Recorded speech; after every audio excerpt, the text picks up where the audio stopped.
계시며 하나님은 너를 만드신 분, 너를 가장 깊이 이해하신단다. 하나님은 너를 지키시는 분, 너를 절대 포기하지 않으며 하나님은 너를 지키시는 분, 너를 쉬지 않고 지켜보신단다. 그의 생각 쓸 수 없고 그의 잠이 무궁하며 그의 성실 날마다 새롭고 그의 사랑 끝이 없단다.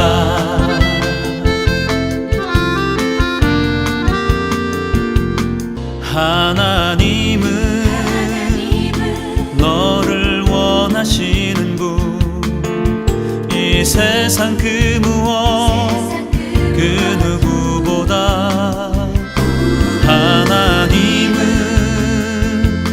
너를 원하시는 분, 너와 같이 있고 싶어 하신단다. 하나님은 너를 인도하는 분, 광야에서도 폭풍 중에도 하나님은 너를 인도하는 분, 푸른 초장으로 인도하신단다. 그의 생각 셀 수 없고 그의 잠이 무궁하며 그의 성실 날마다 새롭고 그의 사랑 끝이 없단다. 그의 생각 셀 수 없고 그의 잠이 무궁하며 그의 성실 날마다 새롭고 그의 사랑 끝이 없단다.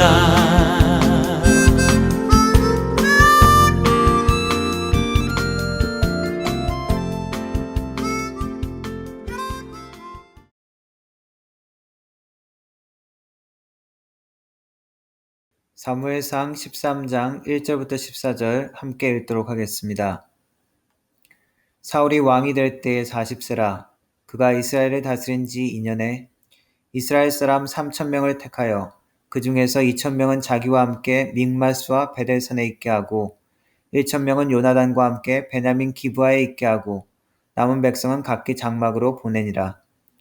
요나단이 게바에 있는 블레셋 사람의 수비대를 치매 블레셋 사람이 이를 들은지라. 사울이 온 땅에 나팔을 불어 이르되 히브리 사람들은 들으라 하니 온 이스라엘이 사울이 블레셋 사람들의 수비대를 친 것과 이스라엘이 블레셋 사람들의 미움을 받게 되었다 함을 듣고 그 백성이 길갈로 모여 사울을 따르니라. 블레셋 사람들이 이스라엘과 싸우려고 모였는데 병거가 3만이요 마병이 6천이요 백성은 해변의 모래같이 많더라. 그들이 올라와 베다윈 동쪽 믹마스에 진침해 이스라엘 사람들이 위급함을 보고 절박하여 굴과 수풀과 바위 틈과 은밀한 곳과 웅덩이에 숨으며 어떤 히브리 사람들은 요단을 건너 갓과 길르앗 땅으로 가되 사울은 아직 길갈에 있고 그를 따른 모든 백성은 떨더라. 사울은 사무엘이 정한 기한대로 이레 동안을 기다렸으나 사무엘이 길갈로 오지 아니하매 백성이 사울에게서 흩어지는지라. 사울이 이르되 번제와 화목제물을 이리로 가져오라 하여 번제를 드렸더니 번제 드리기를 마치자 사무엘이 온지라. 사울이 나가 맞으며 문안하매 사무엘이 이르되 왕이 행한 것이 무엇이냐 하니 사울이 이르되 백성은 내게서 흩어지고 당신은 정한 날 안에 오지 아니하고 블레셋 사람은 믹마스에 모였음을 내가 보았으므로 이에 내가 이르기를 블레셋 사람들이 나를 치러 길갈로 내려오겠거늘 내가 여호와께 은혜를 간구하지 못하였다 하고 부득이하여 번제를 드렸나이다 하니라. 사무엘이 사울에게 이르되 왕이 망령되이 행하였도다. 왕의 하나님 여호와께서 왕에게 내리신 명령을 지키지 아니하였도다. 그리하였더라면 여호와께서 이스라엘 위에 왕의 나라를 영원히 세우셨을 것이오늘 지금은 왕의 나라가 길지 못할 것이라. 여호와께서 왕에게 명령하신 바를 왕이 지키지 아니하였으므로 여호와께서 그의 마음에 맞는 사람을 구하여 여호와께서 그를 그의 백성의 지도자로 삼으셨느니라 하고. 아멘. 성도 여러분 반갑습니다. 오늘은 사무엘상 13장 결국에는 성공하는 비결, 기다림의 시험을 통과하라 라는 제목으로 말씀 전하도록 하겠습니다. 사무엘서 말씀 이번 주부터 전하도록 하겠습니다. 그동안은 사순절과 부활절을 계기로 예수님의 복음에 대한 그리고 메시아에 대한 내용으로 말씀을 전했고 이번 주부터 다시 사무엘서 내용으로 돌아가도록 하겠습니다. 사무엘서의 주제 다시 한번 기억해 보기를 원합니다. 사무엘서의 주제는 여호와께서 모든 주권을 가지시고 사람을 높이시기도 하고 낮추시는 그러한 분이다 라는 내용입니다. 그 주제는 사무엘상 2장에 한나가 드리는 감사와 찬양의 기도에서 찾을 수가 있습니다. 여호와는 죽이시기도 하고 살리시기도 하고 수월에 내리시기도 하고 그곳에서 다시 올리시기도 하고 가난하게도 하고 부하게도 하시고 낮추시기도 하고 높이시는 자이시다 라고 하는 한나의 고백에서 우리는 사무엘상 하의 전체의 요약의 내용을 우리가 찾아볼 수가 있습니다. 사무엘서의 내용에 중심인물 세 사람이 나오죠. 첫 번째 사람은 사무엘 선지자였습니다. 그리고 두 번째는 사울 왕입니다. 그리고 세 번째가 중요한 다윗 왕에 대한 이야기가 나오는데 사무엘상 12장까지는 사무엘 선지자가 중심인물이 돼서 이야기가 전개되어지고 13장부터 본격적으로 사울왕의 시대 사울왕의 이야기가 시작되어집니다. 그런데 사울왕의 이야기가 시작되면서부터 사울왕은 하나님 앞에 범죄를 저지르게 됩니다. 첫 번째 스트라이크를 당하는 것입니다. 3 스트라이크를 당하면 아웃당하는 것처럼 첫 번째 스트라이크 그리고 나중에 또 연속되는 잘못을 통해서 사울은 하나님 앞에 버림을 받는 이야기가 전개되어집니다. 사울은 계속해서 몰락하게 되어지고 그리고 다윗은 하나님이 세우신 왕으로 등극하게 되어지는 이야기가 두 사람의 운명이 교차되는 이야기가 사무엘서의 이야기입니다. 오늘 읽은 말씀에는 전쟁에 대한 이야기가 있죠. 사울 왕의 40세가 되어졌을 때 그리고 왕이 되었을 2년 때 전쟁이 났다라고 기록하고 있습니다. 영어 성경에는 숫자가 조금 다르게 나와 있지만 별로 중요한 내용은 아닙니다. 이 전쟁의 시작은 중요한 전략 요충지 블레셋 주둔군을 이스라엘의 사울 왕의 아들 요나단이 공격한 데서 시작합니다. 아마 그 주둔지가 이스라엘에게 큰 위협이 되었던 것 같습니다.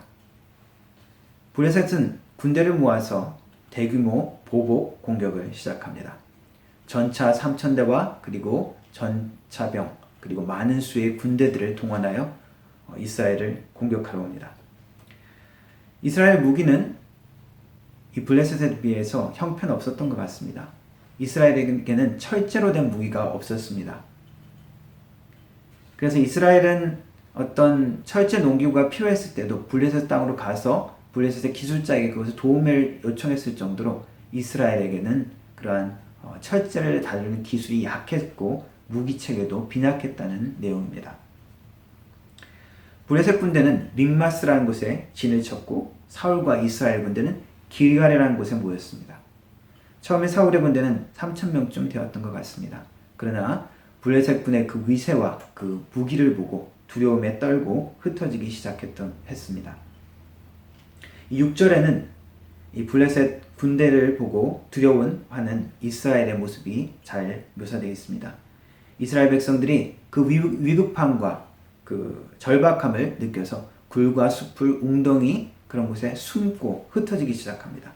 그리고 어떤 이브리 사람들은 요단강을 건너서 갓과 길르앗 땅으로까지 도망가 버립니다. 그리고 사울은 아직 길갈에 남아있는 백성들과 두려움에 떠는 모습이 묘사되어 있습니다. 지금도 전쟁하기 전이나 어떤 작전하기 전에 군목, 목사님이 와서 이렇게 축복기도, 보호기도를 해주는 것처럼 사무엘도 이 길갈에 와서 전쟁을 하기 전에 이 이스라엘 백성들을 위해서 기도해 주기로, 제사를 드려 주기로 했었습니다. 그런데 7일이 지났는데도, 약속한 시간이 지났는데도 사무엘은 오지 않습니다. 사울에 있는, 남아있는 그 사람들마저 흩어지기 시작합니다. 사울은 그때 번제물을 가져와서 제사를 드리기 시작합니다. 근데 제사는 무엇입니까? 구약에 명시된 하나님께 드려지는 의식입니다. 제사장만이 행할 수 있는 것이고, 그리고 제사장도 자기 마음대로 하는 것이 아니라 엄격한 규칙과 절차에 따라서 정해진 예물을 드리는 것이, 그것이 제사입니다. 그런데 그 모든 것을 무시하고 사울 왕은 자신이 직접 그 번제를 하나님께 드립니다. 왜 꼭 그러한 방식으로 번제를 드려야 되느냐, 제사를 드려야 되느냐, 그렇게 질문하실 수도 있겠지만, 왜 오직 예수님을 통해서만 우리의 죄의 용서함을 받고 구원을 받느냐라는 질문과 비슷합니다. 하나님께서 정하신 규칙을 따라 우리는 하나님 앞에 나아갈 수 있는 것입니다. 그러나 사울은 그 모든 것들을 무시하고 자신이 번제를 드렸습니다. 그런데 번제를 드리자마자 사무엘 선지자가 나타납니다. 왕이여, 지금 무슨 일을 행하셨습니까?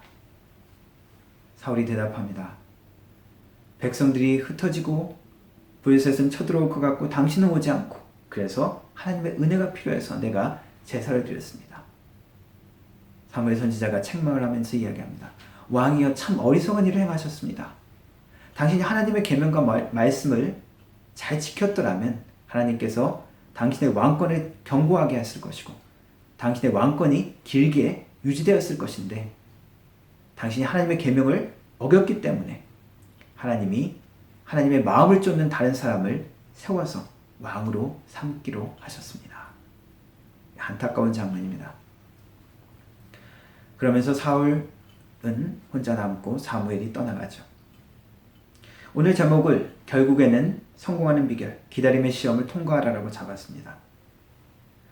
성경 계속 읽다 보면 13장, 14장, 15장의 내용을 쭉 읽다 보면 자세한 이 전쟁의 전황이 기록되어 있습니다. 여러 가지 어려움이 있었지만 이 전쟁은 사울의 아들 요나단의 용맹스러움을 계기로 결국에는 승리하게 되어집니다. 전쟁이 결국 승리했으니까 된 거 아니야? 라고 생각할 수 있지만 그렇지 않습니다.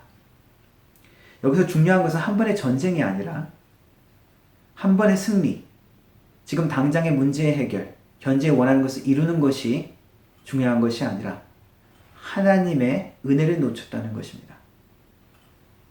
그리고 사울 왕이 하나님으로부터 버림을 받았다는 것입니다. 우리에게는 한 번의 승리가 필요한 것이 아니라, 순간의 만족이 우리에게 필요한 것이 아니라 지속할 수 있는 결정적인 승리와 성공이 필요하기 때문입니다. 그래서 하나님을 놓치는 것은 한 번의 전쟁에서 승리하는 것보다 더 중요한 것입니다. 사울은 하나님의 때와 하나님의 방법을 기다리지 못하고 실패했습니다. 우리는 하나님의 때와 하나님의 방법을 기다리는 법을 배워야 합니다. 그것이 우리의 삶의 성공의 비결입니다. 어떻게 우리는 하나님을 잘 기다릴 수 있느냐? 어떻게 우리는 그 기다림을 통해서 하나님께 나아갈 수 있느냐? 그것을 우리는 잘 배워야 합니다. 첫 번째 교훈입니다. 세상보다 하나님을 더 두려워해야 합니다. 종종 우리는 두려울 때 제대로 생각하지 못하고 첫 번째 반응은 그저 도망가는 것이 될 수 있습니다. 그러나 도망가는 것이 좋지 않은 방법일 때가 많이 있죠. 특별히 야생동물을 만났을 때 그렇습니다. 한국에서도 요즘 자연보호를 많이 하고 또 그래서 반달곰이 있다고 합니다. 우리는 이 곰을 어떻게 주의해야 되는지 캐나다에 사시는 분들은 그래도 잘 알고 계시리라 생각합니다. 곰이 왔을 때 죽은 척하는 것 도움이 되지 않죠. 곰은 죽은 사체들도 먹기 때문입니다. 나무로 도망가는 것도 옳지 않습니다. 곰이 나무에 더 잘 오르죠. 뛰어서 도망가는 것도 좋지 않습니다. 곰이 더 빨리 달립니다. 그래서 곰과 마주쳤을 때는 곰을 뒷걸음질을 치면서 침착하게 그 자리를 서서히 빠져나와야 한다라고 이야기를 합니다.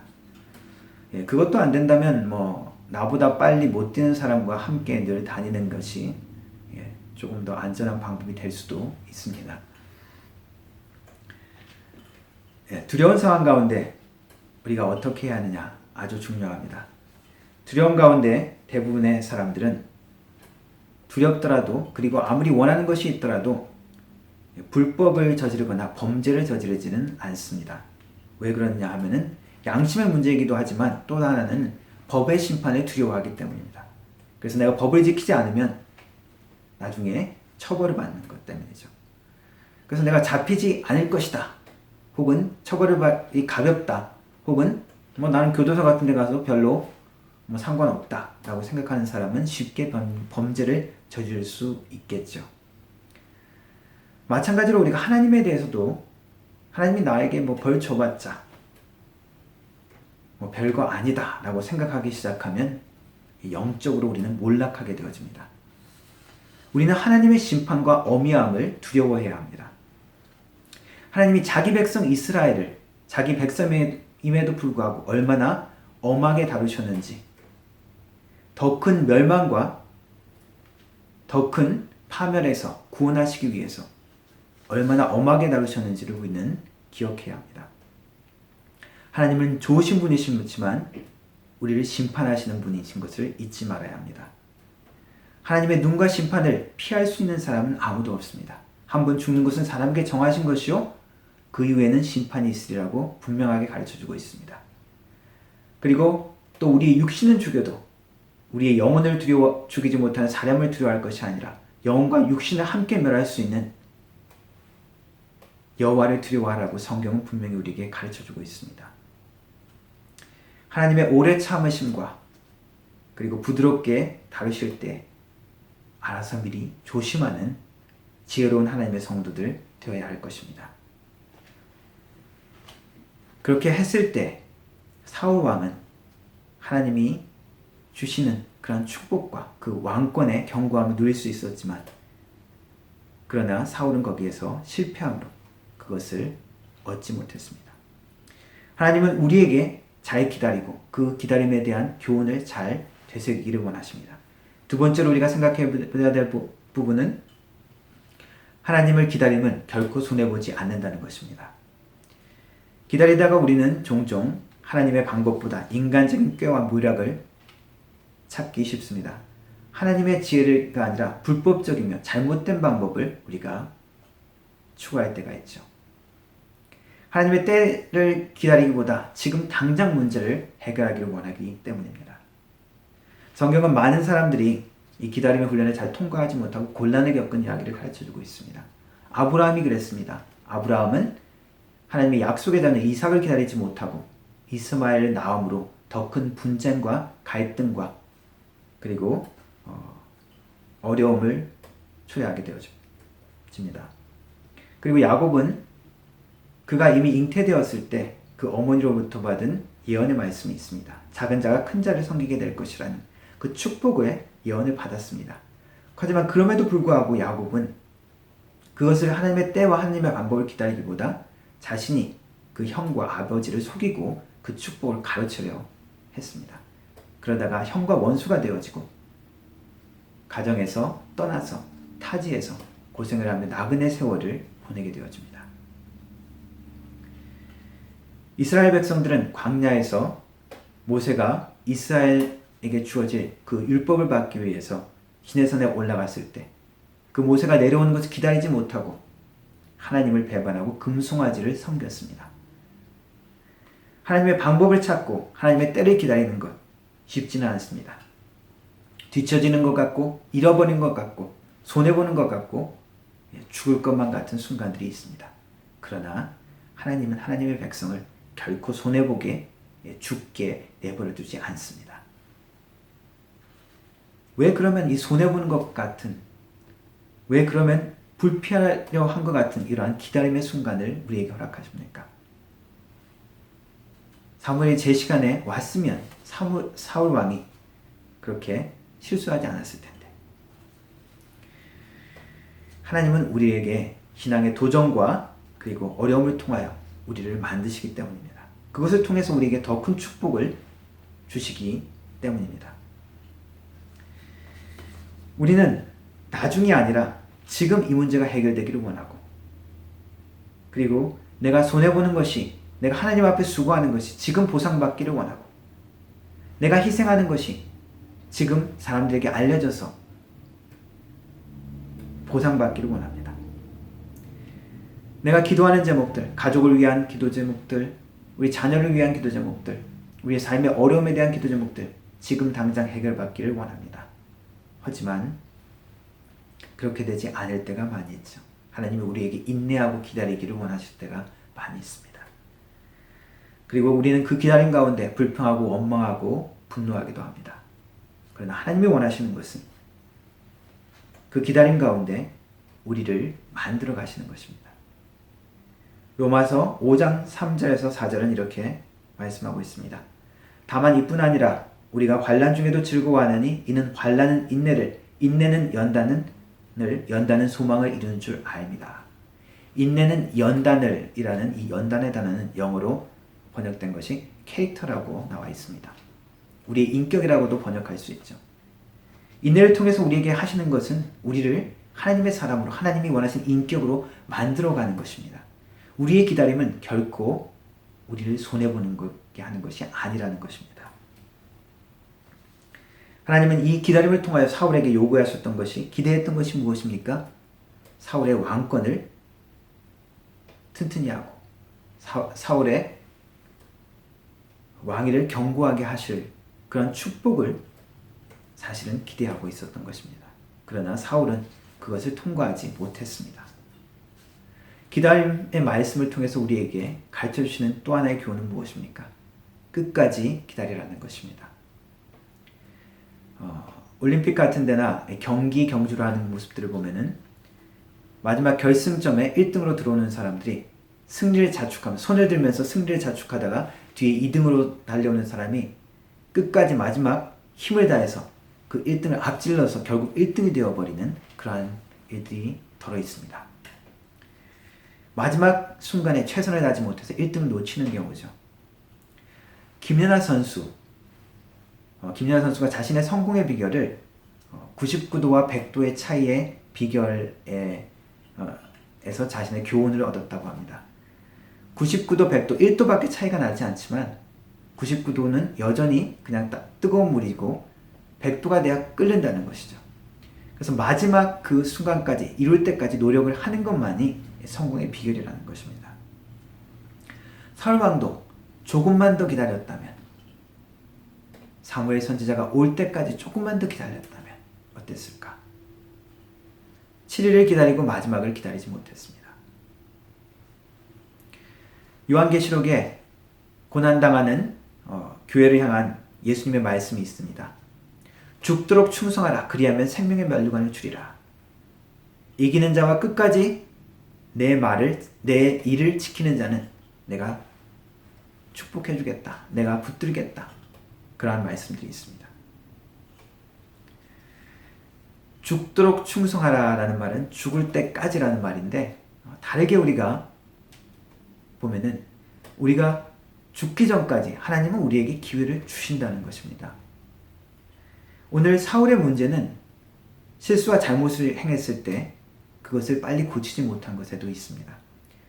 죄가 드러났을 때의 전형적인 반응, 우리가 남 탓하는 것이죠. 아담과 하와가 그랬습니다.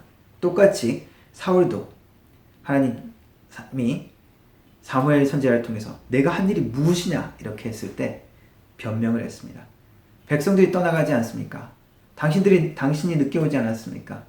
블레셋이 언제 쳐들어올지 모르지 않습니까? 하나님이 원하시는 것은 우리가 실수하고 잘못했을 때라도 빨리 하나님께 그것을 인정하고 돌아오는 것입니다. 기다림을 놓쳤을 때 즉시 회개하고 다시 돌아오는 것, 그것이 더 큰 문제를 막고 우리가 회복할 수 있는 방법입니다. 사울은 그 기회마저 놓치고 있는 것입니다. 가끔씩 신앙생활을 하면서 우리가 조금 기도하다가 하나님이 원하시는 그때까지 기다리지 못하고 불평하고 원망하는 때가 우리가 있습니다. 끝까지 우리가 충성하지 못하고 중간에서 포기하는 경우도 많이 있습니다. 끝까지 예배하지 못하고 순종하지 못하면서 우리는 불평할 때가, 하나님이 기도를 들어주지 않는다고 원망할 때가 있기도 합니다. 우리의 삶에 하나님의 은혜가 필요합니다. 우리의 앞날의 계획에 하나님의 은혜가 필요합니다. 그렇다면 하나님이 원하시는 순간과 방법까지 우리는 인내하고 기다려야 합니다. 내가 원하는 것까지만 기다리는 것, 내가 하고 싶은 만큼만 순종하는 것은 온전하게 순종하는 것도 아니며 온전한 기다림도 아닙니다. 하나님은 왜 우리에게 어렵게 고통스럽게 이 기다림의 순간을 요구하십니까? 인생의 덫은 우리에게 고상한 결정을 만들게 한다라는 말이 있습니다. 하나님이 우리에게 원하시는 것은 편안하고 그냥 여유 있는 결정이 아니라, 그냥 당연한 결정이 아니라 고상하고 위대한 결정을 하기를 원하십니다. 빌 게이츠 같은 아주 부유한 사람이, 수억만 불을 가진 사람이 몇십만 불 도네이션 하는 것, 옳은 일이고 좋은 일입니다. 그러나 그것보다 더 고귀한 일은 평생 폐지를 주우면서 수고한 할머니가 모은 몇백만 원, 몇천만 원을 기부하는 것이죠. 그것이 더 고귀한 일입니다. 모든 것이 잘 풀리고 재정적인 어려움이 없고 자녀들이 원하는 대학에 가고 그때 감사하고 기뻐하는 것, 좋은 일이고 당연한 일입니다. 마땅한 일입니다. 그러나 나에게 건강의 문제가 있고 나의 재정적인 어려움이 있고 나의 가족들이 아직 어려움에 있는 그 순간에 감사를 하고 주님 앞에 신앙을 고백하고 끝까지 충성하는 것은 위대한 것입니다. 그리고 하나님의 자녀로서 자랑스러운 것입니다. 하나님은 하나님의 자녀가 자랑스러운, 하나님의 자녀가 명예로운 선택을 하기를 원하십니다. 우리를 더 위대하게 만드시기 위해서 하나님은 우리를 기다림을 허락하십니다. 힘듭니다. 고통스럽습니다. 그러나 하나님은 고통을 없애거나 그것을 그냥 너무 쉽게 통과해서 우리를 위대하게 만들 기회를 제거하지 않습니다. 하나님은 우리를 영화로운 존재, 하나님의 아름다운 자녀로 만들기를 원하십니다. 기다림의 모든 순간들 가운데 우리의 믿음이 더욱더 자라나고 하나님을 향한 우리의 사랑과 충성이 더욱더 깊어지며 우리의 인격이 성숙되어지는 귀한 시간이 되어지기를 주님의 이름으로 축원합니다. 그리고 이 모든 이 땅의 순간의 성공이 아니라 영원하고 무한한 하나님의 은혜 안에서 이루어지는 축복과 성공을 누리는 하나님의 백성 되기를 주님의 이름으로 축원합니다. 기도하겠습니다. 하나님 감사합니다. 우리에게 기다림을 통하여 하나님의 아름다운 뜻을 이루시는 것을 인하여 감사를 드립니다. 기다림을 통하여 우리를 하나님의 사람으로 만드시고 하나님이 기뻐하시는 영광된 자녀로 만드심을 감사를 드립니다. 우리가 인내하게 하시고 주님을 신뢰하게 하시고 끝까지 충성할 수 있도록 하나님의 방법과 때를 기다리는 하나님의 자녀 될 수 있도록 은혜를 내려 주옵소서. 예수님의 이름으로 기도합니다. 아멘. 성도 여러분, 주님과 함께 승리하는 또 한 주 되시기를 바랍니다.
축도함으로 예배 마치도록 하겠습니다. 지금은 우리 주 예수 그리스도의 은혜와 성부 하나님의 놀라우신 사랑과 성령 하나님의 위로교통 충만하신 은사가 하나님이 허락하신 기다림 가운데 믿음이 성숙되기를 원하며 그리고 주님에 대한 사랑과 충성이 더욱더 깊어지기를 다짐하는 머리 숙인 우리 모든 성도들 머리 위에 그 가정과 직장과 일터 위에 교회 위에 영원 무궁토록 함께 하실지어다. 아멘. 우리 성도 여러분, 주님과 함께 승리하는, 주님과 함께 평안을 누리는 또 한 주 되기를 바랍니다.